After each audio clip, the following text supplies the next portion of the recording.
Hey guys, and today we'll be reviewing the campaign for Halo 4 that originally released in 2012 for the Xbox 360 console.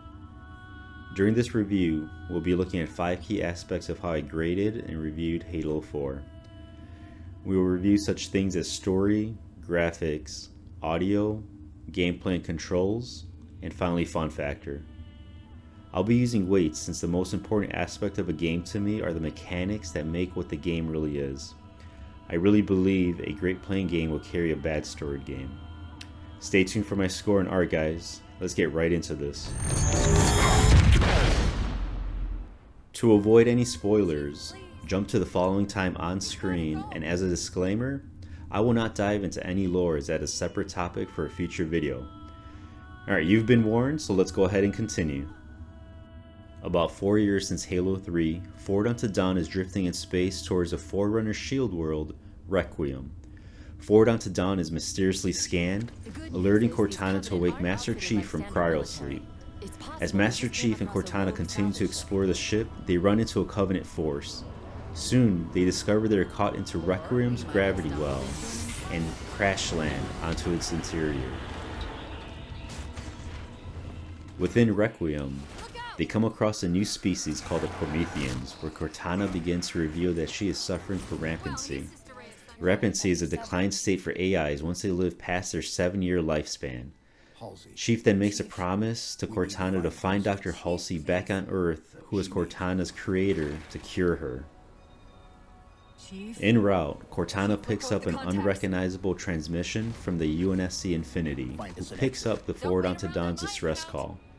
Afraid of Infinity's falling into the gravity well, Cortana advises Master Chief to deactivate what she believes are communication jammers. Unbeknownst to Cortana and Master Chief, they release the Didact, who is an ancient Forerunner warrior that was imprisoned. The Didact then takes control over the Promethean forces, and the Covenant joins the Didact as they see him as a divine leader. The Didact decides that mankind is unworthy of the mantle of responsibility and directs his newly acquired forces to attack the Infinity. Master Chief then rushes to aid the Infinity. After repelling the Didact's attack onto the Infinity, Chief and Cortana advise Captain Del Rio to attack the Didact while he was vulnerable, but he instead orders them to destroy the gravity well so they can regroup to fight another day. In process of deactivating the gravity well, Master Chief is contacted by the Librarian, who is the wife of the Didact as well as ancient humanity's protector. Master Chief learns how the Forerunners were divided and how to deal with the Flood, where they failed in immunizing all biological life forms from the Flood. The Didact then used a device called the Composer to begin growing his army by converting humans into Prometheans in a form of a digital capture, where in turn, these Prometheans are immune to the Flood. The Librarian, who is against this process of capturing humans to convert them, imprisoned Didact in their historical past. Fast forward to today, the Librarian, who has guided humanity's development after they were sent back to the Stone Age, notifies how humans were naturally running towards evolution faster than the Forerunners were, and in acknowledging this, she then accelerates Master Chief's evolution to grant him immunity to the Composer to destroy the Didact.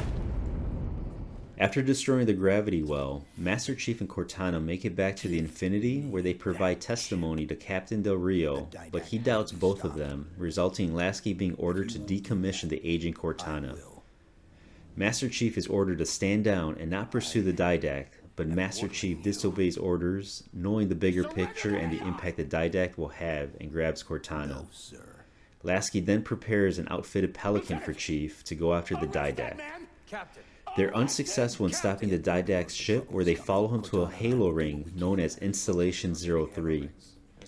Near Installation 03, a research station by the name of Ivanov has a Composer where a team of scientists are studying the artifact.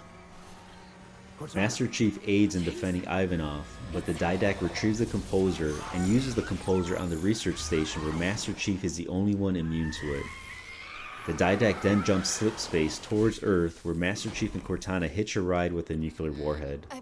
Within the Didact ship, Cortana unleashes her rampancy by splitting herself within the Didact ship's system to take down its shields. Master Chief then arms and activates the warhead.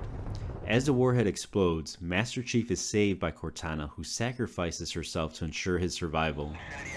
After being rescued, Lasky meets with Master Chief to exchange a few words as he mourns the loss of Cortana. Overall, I was deeply engaged in Halo 4's story.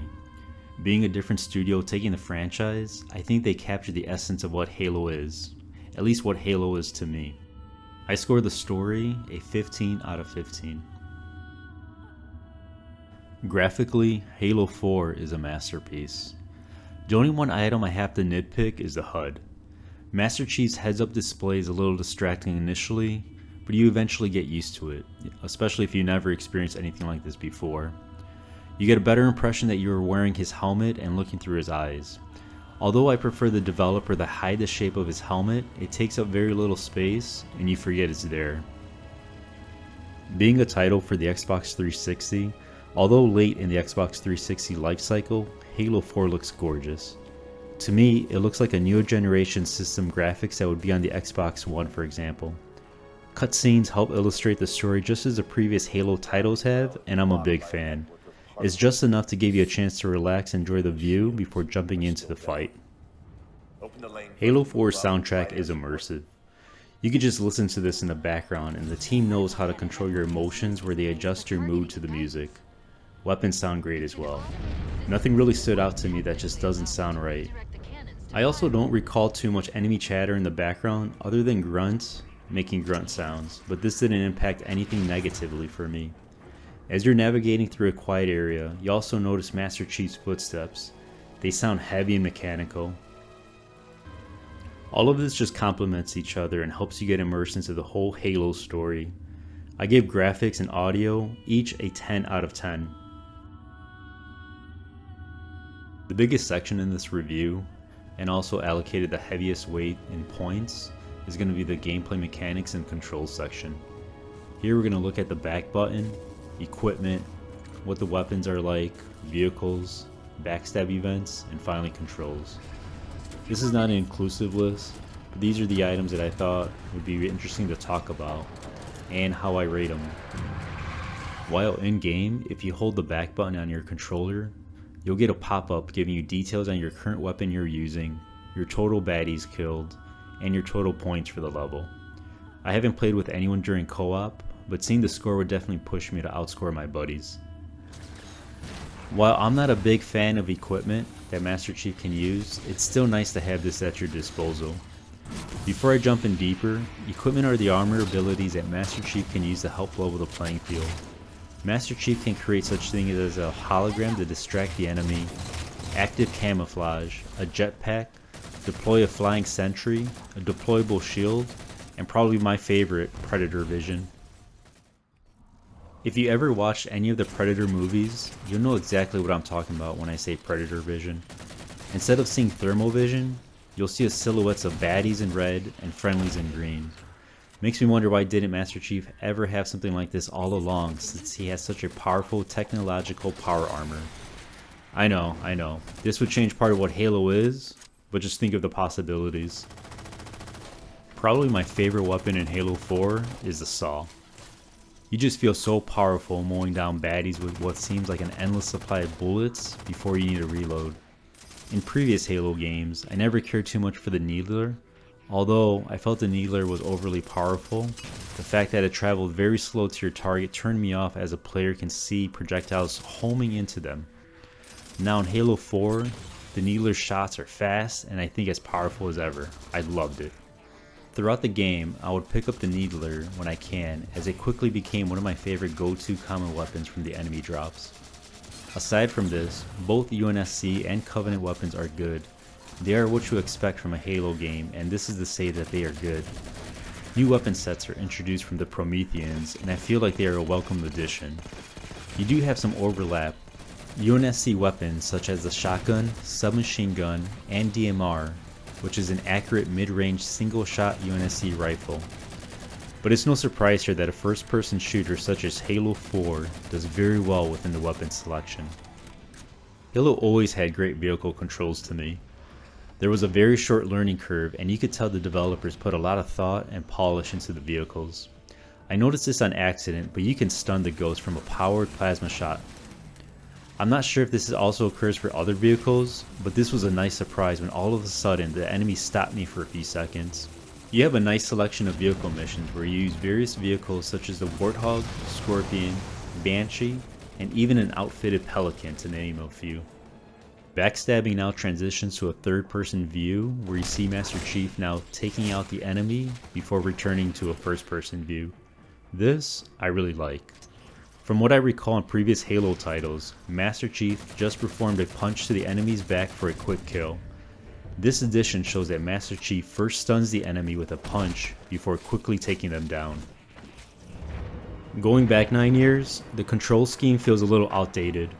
Aiming down sights happens when you press in the right analog stick for only weapons that contain sights. If you press in the right thumbstick without a weapon that contains sights, you'll zoom in as if you're using binoculars. All other weapons you fire from the hip. This is just a tiny gripe of mine, but everything else feels as it should. Master Chief can run.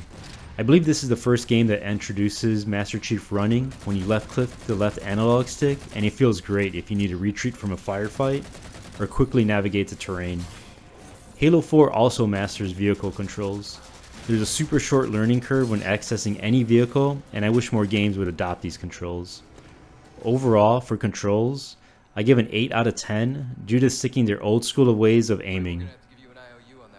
For gaming mechanics, although I would often forget about the equipment most times, it's a welcome addition to Master Chief's arsenal because we're now seeing new abilities that Chief can do such as Predator Vision, jump packs, and more. Professionally, I'm a data person, so I love additional stats from holding the back button to know your combat effectiveness in points, kills, and deaths. Even though I didn't play with a buddy, this is welcome to me. For gameplay mechanics, I score 40 out of 40, resulting in a total of 48 out of 50. 343 Industries showed us that they know what Halo is, and to me, they definitely delivered. This was my second playthrough into Halo 4's campaign, and I know I'll replay the campaign again in the near future. The one thing that felt fatiguing to me was fighting the Promethean dogs, known as crawlers. There are several variations of these, but get ready to encounter these throughout the campaign.